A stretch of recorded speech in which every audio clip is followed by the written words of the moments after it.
Everyone, আসসালামু আলাইকুম। সবাই কেমন আছেন? আশা করছি সবাই খুব ভালো আছেন। আমিও ভালো আছি। বরাবর মতো আবারও হাজির হয়ে গিয়েছি নতুন একটি রেসিপি নিয়ে। যেহেতু এখন আমের সিজন, কম বেশি সবার ঘরে আম রয়েছে। আর এই গরমে বাহির থেকে এসে ক্লান্তি ভাব দূর করতে ঠান্ডা ঠান্ডা ফলের জুস বা মিল্কশেক যদি হয় তাহলে তো কথাই নেই। তাই আমি আজকে আপনাদের জন্য নিয়ে এসেছি ম্যাঙ্গো মিল্কশেক। তো চলুন দেখে নিন কীভাবে অতি অল্প কিছু উপকরণেই দোকানের মতো তৈরি করতে পারেন ম্যাঙ্গো মিল্কশেক। এই ম্যাঙ্গো মিল্কশেক তৈরির জন্য আমি নিয়েছি 4টি আমগুলো আমি ভালো মতো ধুয়ে নিয়েছি। আর এই ম্যাঙ্গো মিল্কশেক তৈরির ক্ষেত্রে অবশ্যই খেয়াল রাখতে হবে আমগুলো যাতে আঁশালা না হয়, এতে করে মিল্কশেক তৈরিতে অসুবিধা হতে পারে। আমি আপনাদেরকে একটি আম কেটে দেখাচ্ছি, এইভাবে করে আপনারা বাকিগুলো আম কেটে নেবেন।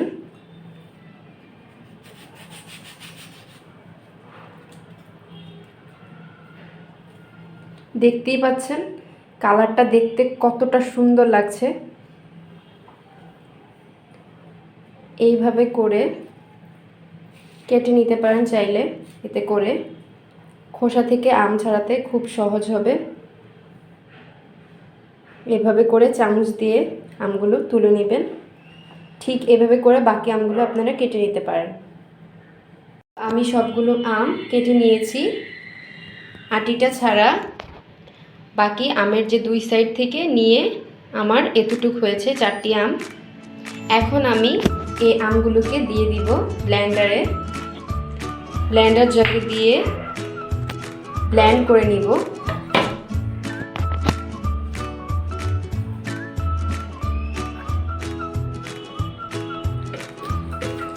আমি সবটুক আম আগে ব্লেন্ড করে নিচ্ছি। আমটা ব্লেন্ড হয়ে গিয়েছে। এখন আমি এতে দিয়ে দিচ্ছি 250 ml ঠান্ডা দুধ।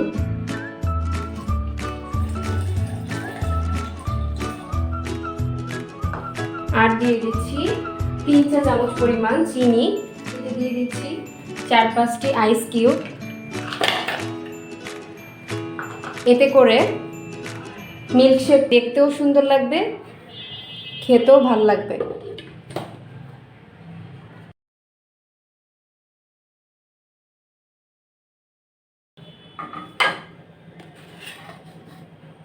দেখুন একদম দোকানের মতো হয়েছে দেখতে। এখন আমি এটি পরিবেশন করে দেখাবো আপনাদেরকে।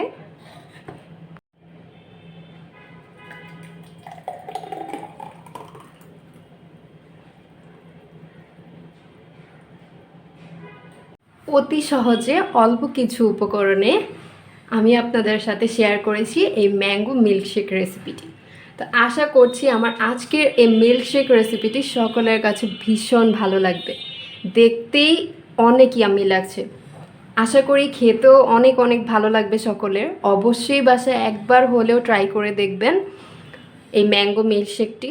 আর যারা যারা আমার চ্যানেলে একেবারেই নতুন, অবশ্যই সাবস্ক্রাইব করে নেবেন নতুন নতুন ভিডিও পাওয়ার জন্য। আর ভালো লাগলে অবশ্যই লাইক, কমেন্ট, শেয়ার করবেন। ফ্যামিলি, ফ্রেন্ডস সবাইকে শেয়ার করবেন বেশি বেশি করে। তো ভালো থাকুন, সুস্থ থাকুন। আজকের মতো এখানেই বিদায় নিচ্ছি। আসসালামু আলাইকুম, আল্লাহ হাফেজ।